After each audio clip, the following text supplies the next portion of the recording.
ቀስት ወደ ኋላ ሲለጠጥ በጣም ደግሞ ወደ ኋላ ሲለጠጥ እጅግ በጣም ደግሞ ወደ ኋላ ሲለጠጥ እጅግ ርቀት እንዲሄድ ነው።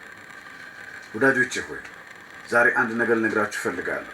ወደ ኋላ በምንም ነገር የተለጠጣችሁ ይመስላችሁ በታላቅ ስትራግል ውስጥ ያላችሁ ሰዎች ሊረዷችሁ ባልቻሉበት ሲቹዌሽን ውስጥ ያላችሁ ብትናገሩ መደመጥ ያልቻላችሁ ሰዎች አላችሁ። ዛሬ ላበረታታችሁ እወዳለሁ።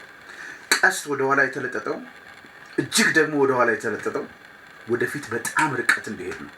ስለዚህ ዛሬ እነግራችኋለሁ የምታልፉበት ነገዎቻችሁን ያሳምራል።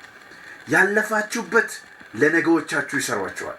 ስለዚህ ወዳጆቼ ሆይ ወደ ኋላ የሄዳችሁ የመሰላችሁ ረጅም ርቀት ልትሄዱ ነው። ብቻ እግዚአብሔር ከእናንተ ጋር ይሁን። ሻሎም